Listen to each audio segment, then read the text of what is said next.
ఇంత భయంకరమైన సమాజంలోకి వచ్చేసామా మన చుట్టూ ఉన్న మనుషులు ఇంత ఘోరంగా ఇంత క్రూరంగా ఉన్నారా? మొన్ననే మీరు విన్నారు కదా, ఒక ప్రియుడు ప్రేయసిని ఏమన్నా సహజీవనం పేరుతో కొంతకాలం పాటు ఉండి పెళ్లి చేసుకోమని చెప్పినందుకు 35 మొక్కలు చేశాడట. వాడికి ఎలా అండి, చంపటమే అమ్మో, ఎవడు చనిపోయిన శవాన్ని చూడాలంటేనే భయం. అలాంటిది వాడే కత్తి తీసుకొని ఒక మేకను ఒక కోడిని ముక్కలుగా నరికినట్టు తన ప్రియురాలని 35 ముక్కలుగా చేసి ఫ్రిడ్జ్లో పెట్టి ఒక్కొక్క రోజు ఒక్కొక్క ముక్కను ఎక్కడెక్కడో విసిరేశాడటండి.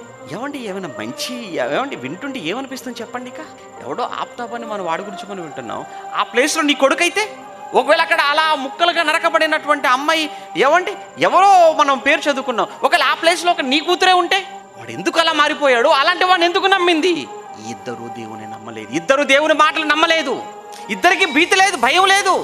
కారణం తల్లిగా తండ్రిగా చిన్ననాటి నుంచి వాళ్ళకి అలవాటు చేస్తే కదా, మంచి నేర్పించి ఉంటే ఈ పరిస్థితి ఉండేది కాదండి. సమాజం అస్సలు బాగోలేదు, ఇంకా ఇంకా ఇంకా ఇంకా చెడిపోతుంది, ఇంకా పాడైపోద్ది.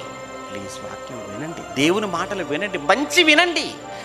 మీరు మీ కుటుంబాలు మీ పిల్లలతో పాటు వచ్చి కూర్చొని మంచిని వినండి, మంచిని మీరు స్వీకరించండి, బాగుంటారు.